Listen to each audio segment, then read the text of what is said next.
الرحمن الرحیم وعن سعد بن ابی وقاص رضی اللہ عنہ قال قال رسول اللہ صلی اللہ علیہ وسلم وَإِنَّكَ لَن تُنْفِقَ نَفَقَةً تَبْتَغِي بِهَا وَجْهَ اللَّهِ إِلَّا أُجِرْتَ بِهَا إِلَى آخِرِ الحدیث متفق علیہ۔ یہ بخاری کی 56 نمبر حدیث ہے۔ ہم لوگ عام طور سے کیا سمجھتے ہیں کہ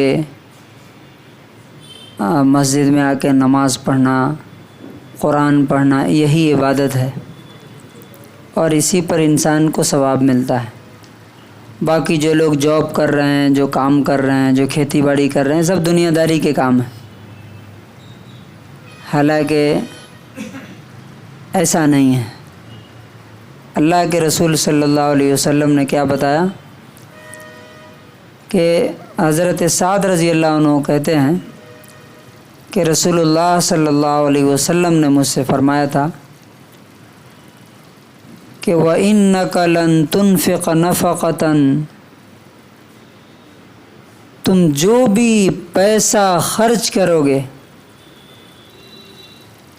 تبتغی بہا وجہ اللہ، بس اس کا انٹینشن ایک ہونا چاہیے کہ اللہ تعالیٰ اس سے خوش ہو جائے، تو الا اجرت بہا، تو اس خرچے پر تم کو ثواب ملے گا، بدلہ اور ریوارڈ ملے گا اللہ کی طرف سے۔ یہاں تک کہ اب یہاں تک کوئی سوچ نہیں سکتا ہے کہ یہ بھی کوئی ثواب کا کام ہے کیا؟ جس چیز کو آدمی بالکل دنیا داری کی بات سمجھتا ہے۔ حتی ما تجعل فی امرأتک، یہاں تک کہ اگر تم اپنے ہاتھ سے اپنی بیوی کو کھلاتے ہو، اس پر بھی تم کو اللہ کی طرف سے ثواب ملے گا۔ کیوں؟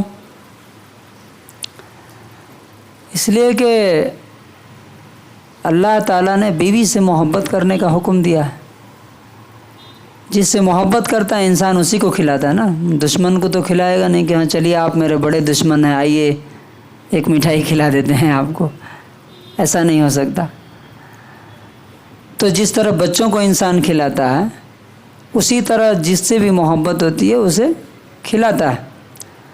تو اب دیکھنے میں یہ بالکل یعنی دنیاوی کام، یہ ایک طرح کے یعنی رومانٹک کام لگتا ہے، لیکن اگر اس کے ذریعے بے انسان یہ نیت سے کرے کہ اللہ تعالیٰ نے مجھے دوسری تمام عورتوں سے محبت کرنے سے منع کیا ہے، اپنی بیوی سے محبت کرنے کا حکم دیا ہے مجھے، اور اس محبت میں یہ کھلا رہا ہوں، تو رسول اللہ صلی اللہ علیہ وسلم فرماتے ہیں کہ یہ بھی ثواب کا کام۔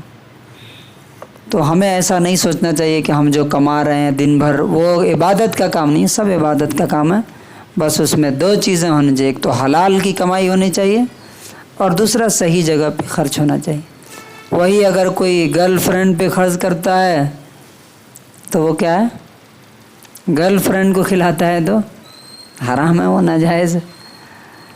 اللہ تبارک و تعالی ہمیں پوری زندگی اپنی عبادت بنانے کی توفیق نصیب فرمائے۔